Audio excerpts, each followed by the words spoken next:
പിതാവിൻ്റെയും പുത്രൻ്റെയും പരിശുദ്ധാത്മാവിൻ്റെയും നാമത്തിൽ ആമേൻ. ഇന്നേ ദിവസം നിങ്ങളുടെ വ്യക്തിപരമായ ഏത് നിയോഗവും സമർപ്പിച്ച് നിങ്ങൾ ഈ ഫോട്ടോയിൽ ഒരെണ്ണം സെലക്ട് ചെയ്യുക. ഒന്നാമത്തെ ഫോട്ടോയാണ് നിങ്ങൾ തിരഞ്ഞെടുത്തതെങ്കിൽ കല്ലറ ജപം മുടങ്ങാതെ ഇന്നും നാളെയും നിങ്ങളെ ചൊല്ലി പ്രാർത്ഥിക്കുക.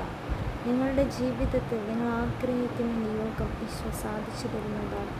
രണ്ടാമത്തെ ഫോട്ടോയാണ് നിങ്ങൾ തിരഞ്ഞെടുത്തെങ്കിൽ തിരുരക്ത സംരക്ഷണ പ്രാർത്ഥന മുടങ്ങാതെ 3 തവണ ഏറ്റുചൊല്ലുക. നിങ്ങളുടെ നിയോഗം സമർപ്പിച്ച് ഏറ്റുചൊല്ലി പ്രാർത്ഥിക്കുക. ഈശോയുടെ വലിയ അത്ഭുതവും അനുഗ്രഹവും നിങ്ങളുടെ ജീവിതത്തിൽ സംഭവിക്കുക തന്നെ ചെയ്യും.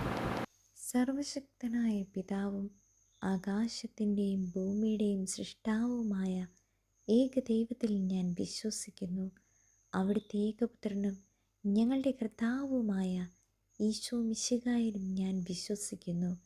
ഈ പുത്രൻ പരിശുദ്ധാത്മാവിനാൽ ഗർഭസ്ഥനായി കന്യകാമറിയത്തിൽ നിന്ന് പിറന്ന് പന്ത്യോസ് പിലാത്തോസിൻ്റെ കാലത്ത് പീഡകൾ സഹിച്ച് കുരിശിൽ തറയ്ക്കപ്പെട്ട് മരിച്ചടക്കപ്പെട്ട് പാതാളത്തിലിറങ്ങി മരിച്ചവരുടെ ഇടയിൽ നിന്ന് 3-ാം നാൾ ഉയർത്ത് സ്വർഗത്തിലേക്ക് എഴുന്നള്ളി സർവശക്തിയുള്ള പിതാവായ ദൈവത്തിൻ്റെ വലത്തുഭാഗത്ത് എഴുന്നള്ളിയിരിക്കുന്നു.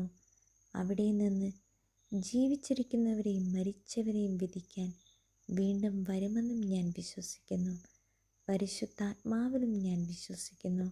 വിശുദ്ധ കത്തോലിക്കാ സഭയിലും പുണ്യവാന്മാരുടെ ഐക്യത്തിലും പാപികളുടെ മോചനത്തിലും ശരീരത്തിൻ്റെ ഉയർപ്പിലും നിത്യമായ ജീവിതത്തിലും ഞാൻ വിശ്വസിക്കുന്നു.